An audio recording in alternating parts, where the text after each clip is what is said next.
Si tuvieras que dibujar cómo es el Espíritu Santo, ¿qué es lo que dibujarías? Si en este momento te proporcionara una hoja de papel en blanco, ¿qué dibujo pondrías en esa hoja?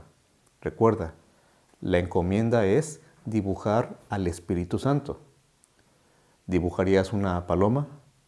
¿Dibujarías una llama de fuego? ¿Qué dibujarías? En esta lección queremos pensar un poquito en otra respuesta. Acompáñame, es tiempo de que estudiemos la lección de Escuela Sabática.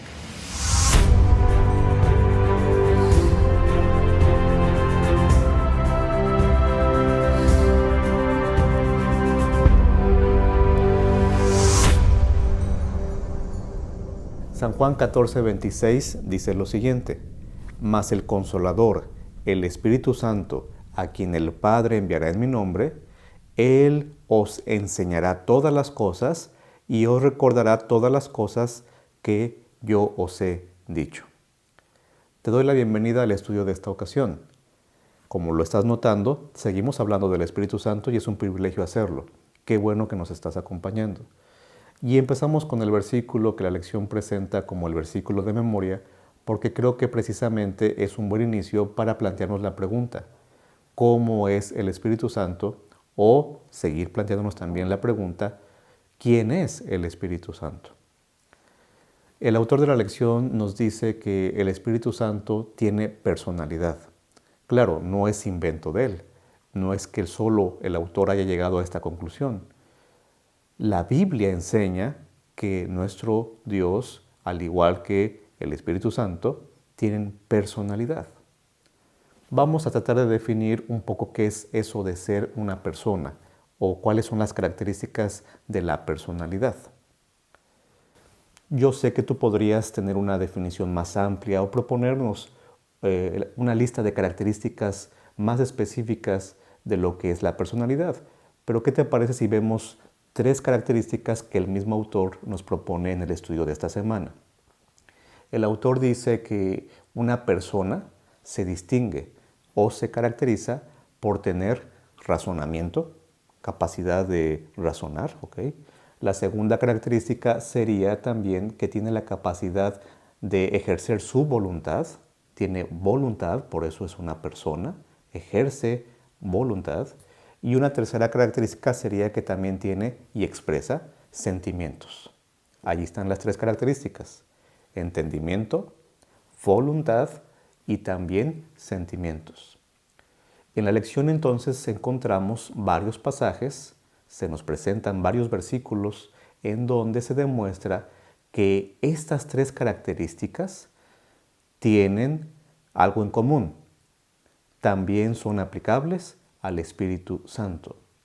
Sí, al Espíritu Santo se le identifica en el Nuevo Testamento, en este caso estoy pensando en algunos versículos del Nuevo Testamento, como alguien que puede ser capaz o es capaz de usar razonamiento, decidir, porque también tiene voluntad y también puede expresar sus sentimientos, puede ser lastimado, entristecido, en un sentido sentimental, en una expresión de los sentimientos. Siendo que la Biblia nos da evidencia de que estas 3 características por lo menos son aplicables a la persona del Espíritu Santo, entonces es obvio que podemos decir que el Espíritu Santo no es algo, es alguien. Bueno, tú dirás, si eso ya lo hemos visto en otras ocasiones, ¿cuál es la diferencia en esta lección?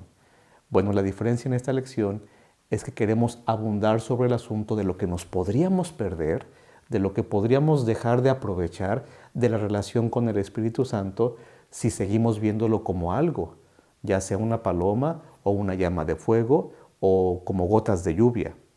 Lo que podríamos perdernos es algo muy grande, porque recuerda que el Espíritu Santo no es algo, es alguien. Por lo menos características de persona, como las estamos mencionando, las tiene. Esas características son evidencia de su personalidad. Pero vamos por pasos.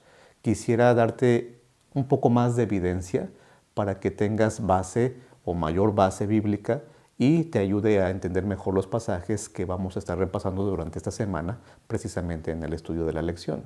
Esta información extra que quisiera darte es una información que tiene que ver con la forma en que el apóstol Juan usa el lenguaje en su evangelio. Tú te has dado cuenta que hay muchos versículos de Juan, del evangelio de Juan, que son más específicos referentes a lo que es el Espíritu Santo, a la persona del Espíritu Santo, que otros libros de la Biblia.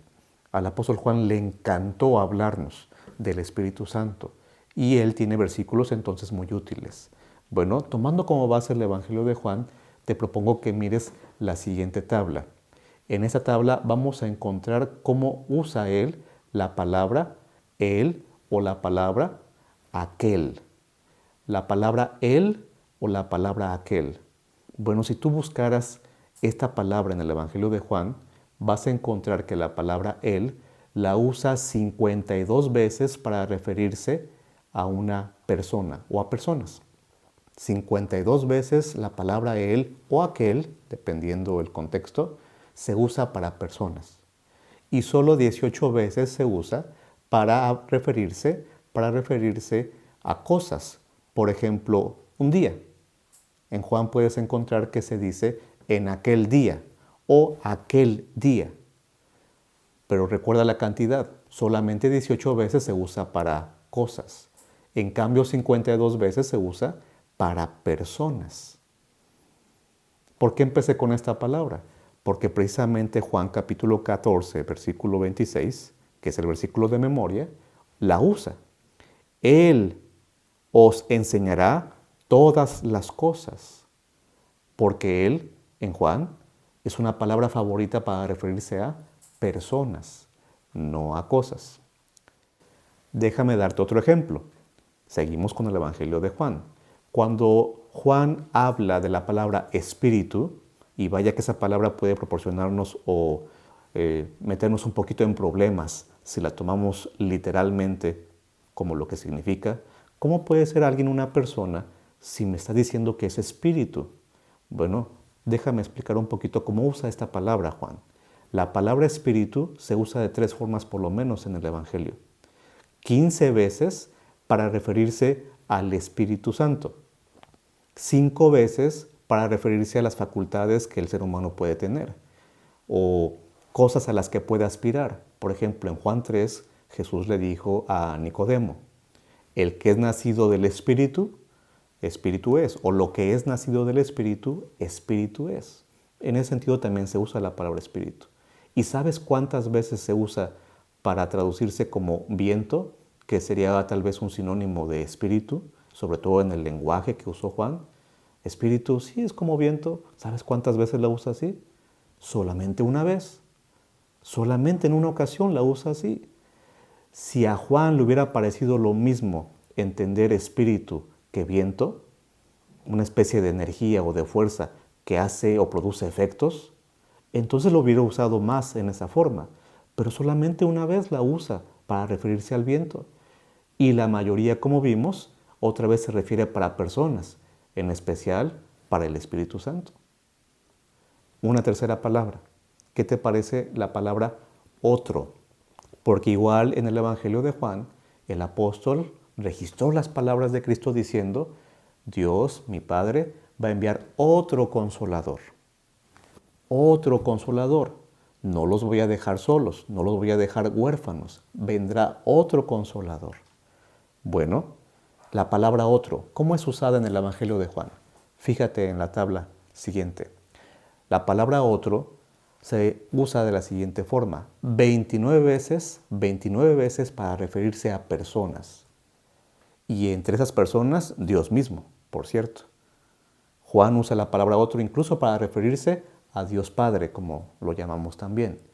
Y solo 4 veces usa la palabra otro para referirse a cosas. Si juntamos las 3 palabras, Él, también la palabra espíritu y la palabra otro, nos vamos a dar cuenta que Juan las usa deliberadamente y la mayoría de las veces para referirse a personas. Personas. Conclusión, en este breve ejercicio que estamos haciendo del lenguaje que usa el apóstol Juan, para este apóstol, este escritor inspirado de la Biblia, el Espíritu Santo es una persona. Le aplica términos que usaría sin ningún problema con otras personas, incluida la persona de Dios. De paso, Juan capítulo 4 dice, Dios es espíritu. Mira lo que te propongo. Si ser espíritu es no ser persona, entonces cuando Juan dice que Dios es espíritu, entonces Dios tampoco sería una persona. Y ese sería un problema mucho mayor. ¿Estás de acuerdo? No intento tratar de entrar en una discusión contigo acerca de todo lo que podría implicar estudiar la divinidad o la Trinidad. Lo que sí intento es decirte que la Biblia nos da evidencia de que el Espíritu Santo es una persona. Cuando entendemos esto, ahora pasemos a la parte que decíamos al inicio. Ya tendremos menos posibilidades, al menos menos riesgo de perdernos algo importante de una relación con el Espíritu Santo, con la persona del Espíritu Santo. En la lección viene una cita que nos ayuda a entender un poquito más esto. Te recomiendo que la leas y la reflexiones o reflexiones en ella precisamente en tu estudio personal. La cita básicamente dice lo siguiente: si nosotros no concedemos al Espíritu Santo el amor, la atención y el respeto que Él merece, básicamente lo que estamos haciendo es precisamente no tratarlo como lo que es, una persona. Lo estaríamos ofendiendo. Una fuerza no se ofende, el viento no se ofende, pero es nuestro privilegio tener la relación con alguien que conocemos con el nombre de Espíritu Santo y tener entonces la posibilidad también de mostrarle amor, mostrarle interés y atención como lo podríamos hacer con alguien especial en nuestra vida. Porque Él quiere ser ese alguien especial en nuestra vida, como lo hemos estudiado también ya en otras lecciones. Es más, alguien que convivió muchísimo con el Espíritu Santo escribió lo siguiente: necesitamos comprender que el Espíritu Santo es una persona de la misma forma que Dios es una persona. ¿Recuerdas quién dijo eso? Está en la parte del viernes. Cuando llegues a esa sección, léela, revisa el contexto y puedes hacer muchas más cosas. El libro del evangelismo, eso es lo que dice, palabras más, palabras menos. Tú puedes leer la cita textual. Tenemos que comprender que el Espíritu Santo es una persona así como Dios es una persona. Déjame entonces te propongo lo siguiente. Si el Espíritu Santo es una persona, lo que necesitamos nosotros también hacer es darnos cuenta de que es nuestro privilegio no pensar que necesitamos más del Espíritu Santo, sino necesitamos dejar que el Espíritu Santo nos use a nosotros más.